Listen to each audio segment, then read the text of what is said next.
En un pequeño y olvidado barrio de Texas, donde las casas eran viejas y las calles apenas iluminadas por farolas parpadeantes, vivía un hombre conocido simplemente como el enterrador.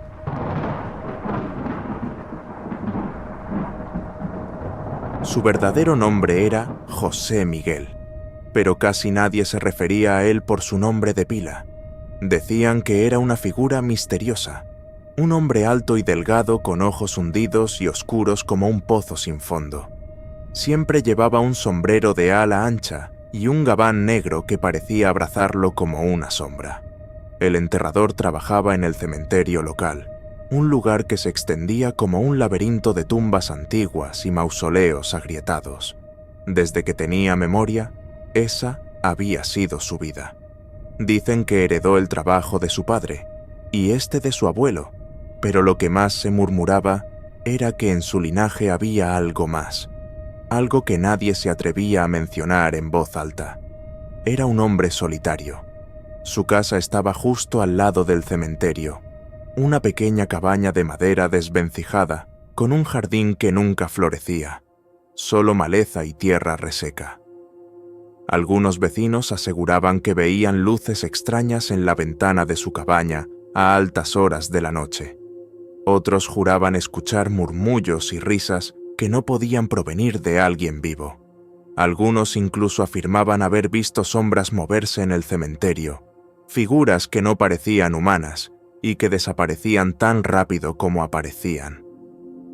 Una noche, María, una mujer del vecindario, decidió hacer algo que nadie había hecho antes: hablar directamente con José Miguel. Su hijo menor, Julián, había desaparecido unos días atrás, y aunque la policía decía estar investigando, no había señales del niño. Desesperada, pensó que tal vez el enterrador había visto algo desde su casa junto al cementerio. Tocó la puerta de la cabaña con nerviosismo, pero nadie respondió. Después de un rato, la puerta se abrió lentamente, revelando la figura de José Miguel.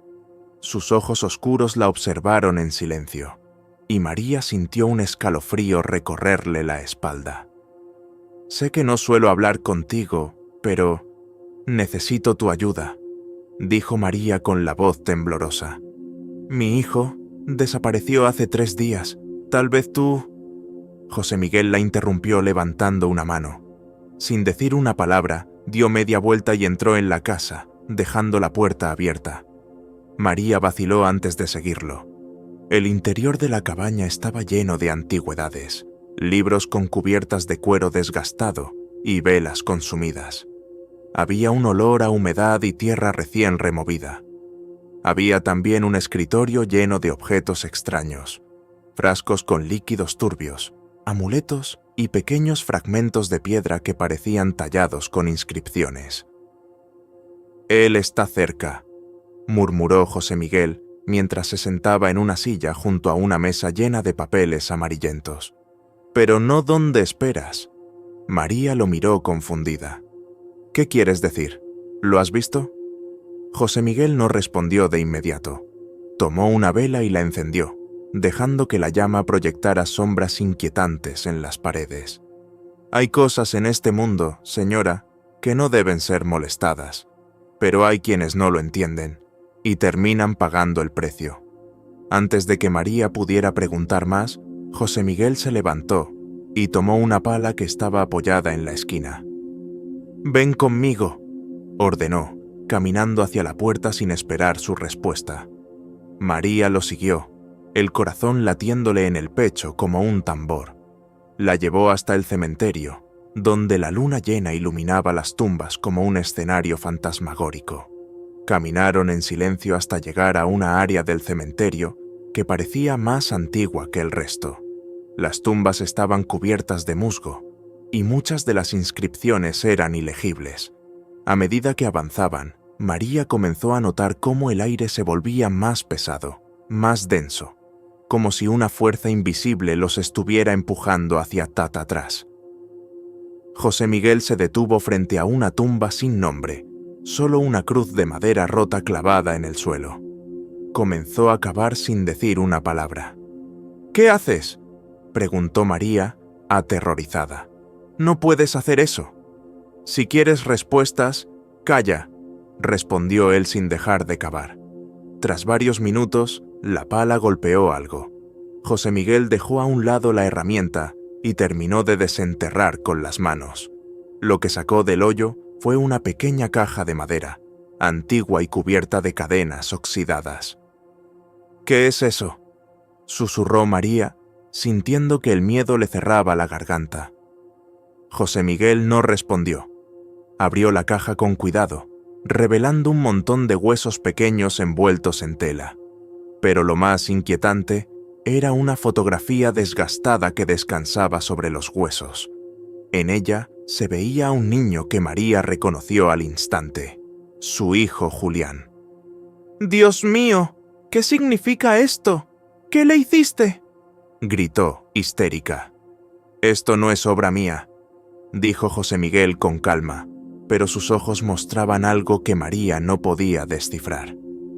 «Esto es el resultado de lo que vive aquí abajo». Antes de que María pudiera reaccionar, un crujido resonó bajo sus pies. La tierra comenzó a temblar y una grieta se abrió justo frente a ellos. De la oscuridad emergió una figura grotesca, un ser compuesto de sombras y huesos que parecía arrastrarse desde el mismo infierno. Sus movimientos eran espasmódicos y de su boca emergía un sonido que parecía una mezcla entre un gruñido y un llanto. María gritó, pero José Miguel no se movió. La criatura emitió un chillido desgarrador y en ese instante María perdió el equilibrio, cayendo al suelo mientras la criatura avanzaba lentamente hacia ellos. «¡Corre!», gritó José Miguel, aunque su voz no tenía miedo, sino una extraña mezcla de autoridad y resignación. Pero María no podía moverse. Estaba paralizada, observando cómo la criatura extendía una mano esquelética hacia ella. José Miguel dio un paso adelante, interponiéndose entre María y el monstruo. Sacó de su bolsillo un pequeño amuleto que brillaba con una luz tenue y azulada. «¡Atrás, bestia!», dijo con firmeza, levantando el amuleto en el aire. La criatura se detuvo, soltando un chillido que hizo eco en todo el cementerio. Entonces, lentamente, comenzó a retroceder hacia la grieta de donde había salido. José Miguel aprovechó para arrastrar a María lejos del agujero. «¿Qué era eso?», susurró ella, con lágrimas corriendo por su rostro. «La razón por la que este cementerio nunca debe ser perturbado», respondió él, mirando la grieta que ahora se cerraba lentamente. «Hay cosas enterradas aquí que no pertenecen a este mundo». María miró a José Miguel con incredulidad. Quería creer que todo era un sueño, una pesadilla de la que pronto despertaría, pero los ojos de José Miguel le decían otra cosa. Esto era real. Él la llevó de vuelta a su casa, pero antes de entrar, se detuvo y le habló con un tono sombrío. «No vuelvas a este lugar, María, y no hables de esto con nadie. Lo que viste esta noche debe permanecer aquí». María asintió, incapaz de decir una palabra más. José Miguel entró a su cabaña, cerrando la puerta detrás de él. María regresó a su hogar, pero la sensación de terror no la abandonó. Durante las siguientes noches, no pudo dormir. Los rostros de su hijo y la criatura la atormentaban cada vez que cerraba los ojos. Una semana después, María decidió mudarse. No podía soportar vivir cerca del cementerio. Pero antes de irse, miró una última vez hacia la cabaña del enterrador.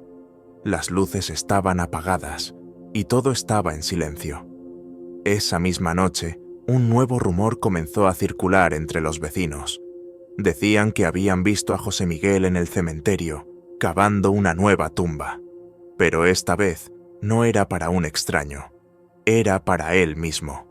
Al día siguiente, cuando un grupo de curiosos fue a buscarlo, encontraron su cabaña vacía. En el cementerio, junto a la tumba recién cavada, había una nota que decía: «El ciclo nunca termina. Lo que está abajo siempre encontrará una forma de salir. Los vecinos se miraron entre sí, aterrorizados. Nadie se atrevió a tocar la tumba ni a buscar más respuestas. Desde entonces, el cementerio quedó completamente abandonado, y el barrio de Texas se convirtió en un lugar que nadie quería visitar. Sin embargo, algunas noches, bajo la luz de la luna llena, se dice que aún se pueden escuchar murmullos en el viento, y si alguien se atreve a acercarse demasiado, podría ver una sombra alta y delgada vigilando el lugar, asegurándose de que el secreto del cementerio permanezca enterrado para siempre.